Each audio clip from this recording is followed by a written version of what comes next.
Hey, welcome back to my channel. Thank you for being here. Please, if you haven't already done so, subscribe, like this video, give it a thumbs up. Please leave me a comment down below if you haven't done so already. Please, I hope you're leaving comments on this series. I'm pouring my heart out here, and I would really like to hear your feedback and your comments. So yeah, I lost it all, guys. I lost it all.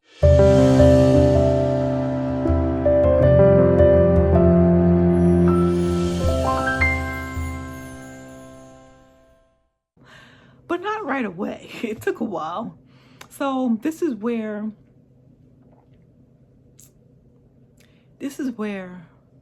you need to know that you are chosen. I mean, from the beginning, I should have known I was chosen, but you know, like I told you, I was into tarot cards, and I was still at that moment, I was still, you know, listening to my tarot card videos. I was still into crystals, but then I started doing, you know, some candle work and things like this. I learned about ancestors, branching ancestors, and so I started doing all that stuff while I was in Florida, and I was running my business.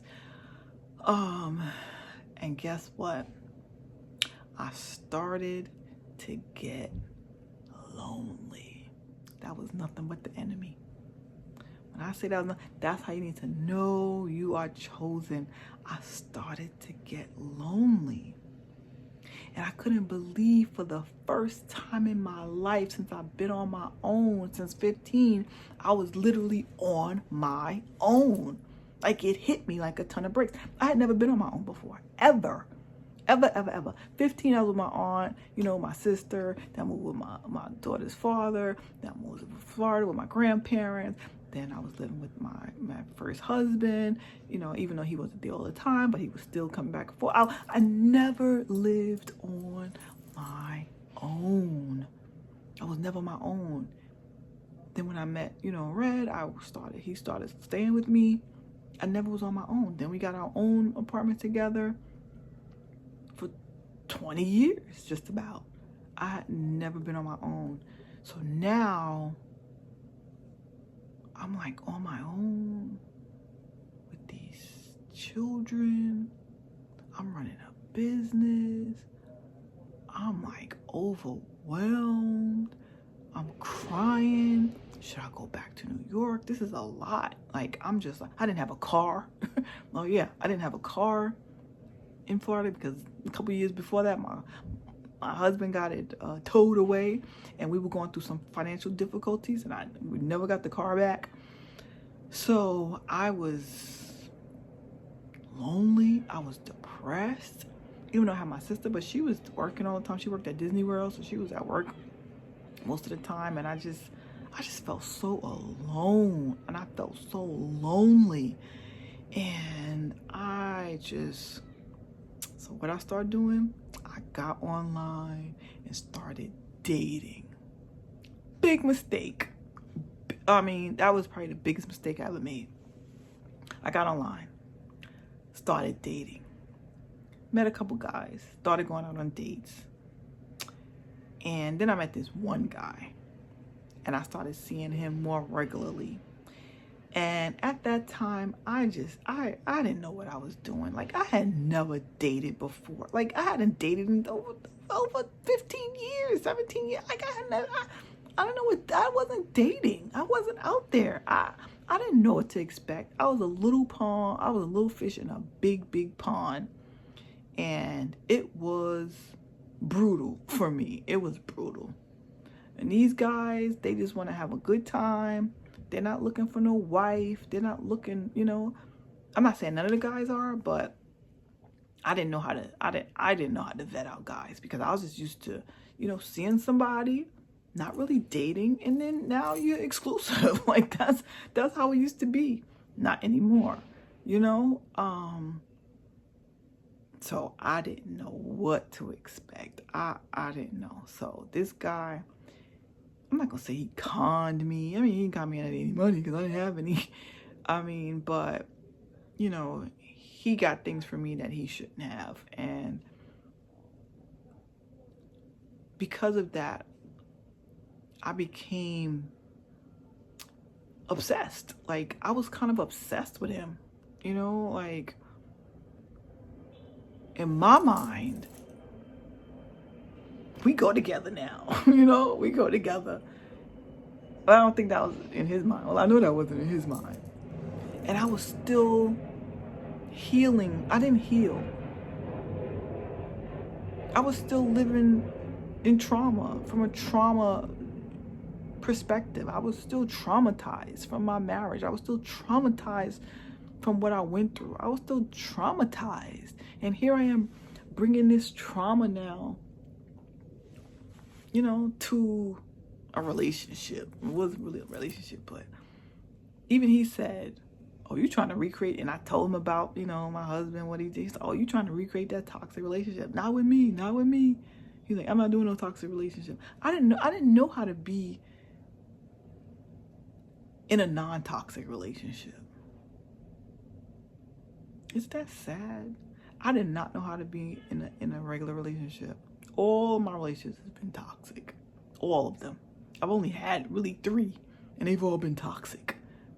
They've all been toxic, and with the capital A word, amuse, if you know what I mean. All filled with that. So I didn't know anything different. I really didn't. And he straight up told me, you're not bringing that toxic relationship. You're trying to recreate that. I'm not the one for that.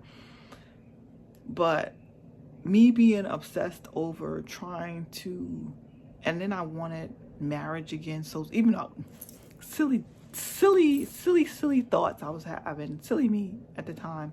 I wasn't even divorced yet, but I'm here looking for another husband. You know, that's what I'm thinking. I'm looking for another husband. So a better husband, you know?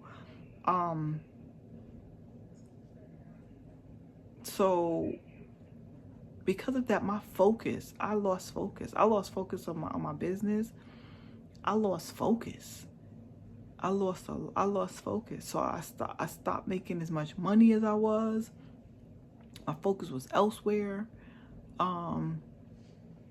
I just wasn't focused. I wasn't focused on my business anymore. And I had like this obsession over trying to find my next husband. And I wasn't even divorced yet. I don't know what I was thinking.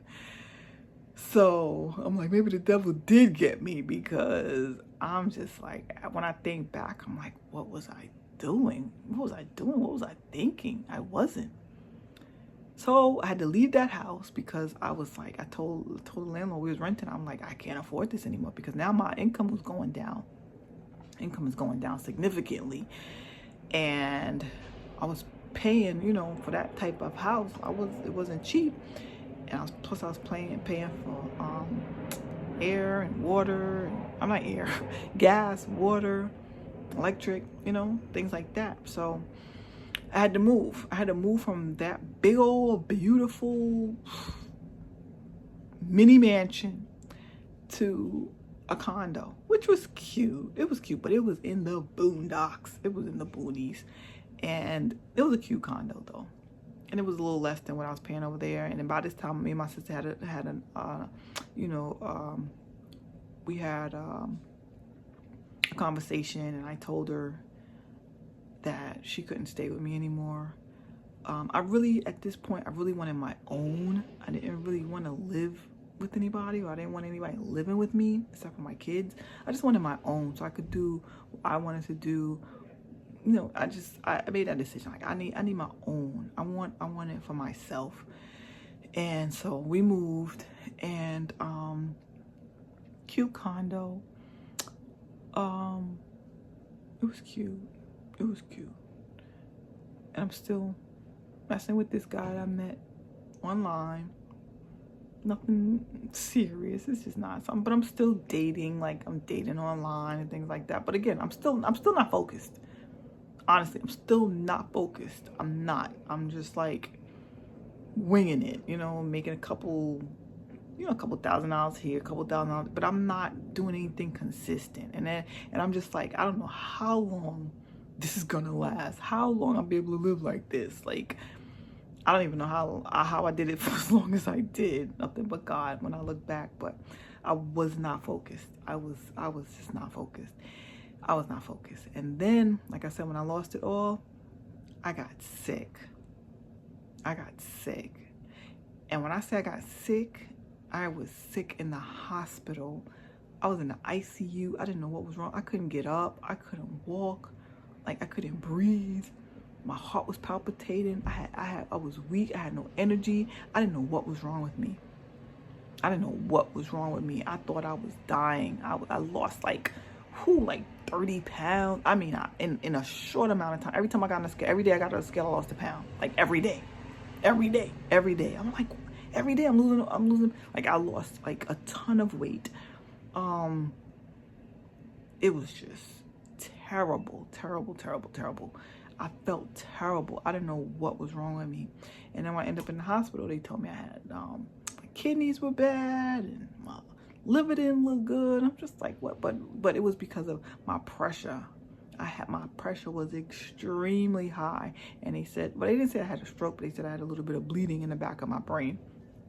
And yeah, so that was scary. You know, I was like, oh my gosh, I'm about to die. If I wouldn't have called my sister, like, I was holding, and I knew I was sick. I didn't know what was wrong with me, but I knew something wasn't right.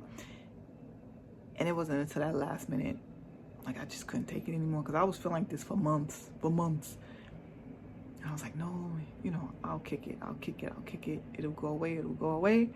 And it didn't. And it ended me up in the ICU. And my husband was still talking. We were still talking to each other. He used to be cursing me out all the time. He don't know why I'm in Florida. And at this moment in time, we were kind of talking about getting back together, kind of, sort of, but I knew I didn't want to. But he was trying to convince me that I just need to come back and stop being stubborn. He thought it was just me being stubborn. And, you know, and then he used to be stressing me out every day, calling me, cursing me out. Yeah, then I stopped talking to him. And yeah, then I ended up in the hospital. And then I tell the hospital personnel, do not let this person in if he comes here. Because my daughter's father told him I was in the hospital. I don't know why he did that. That was not his place to do. Tell him that. But he did. And lo and behold, here comes Red walking through the hospital, my hospital room. And my heart monitor and all the tubes and everything I was hooked up to just started going like off the charts. I'm telling you, it was something like from a movie.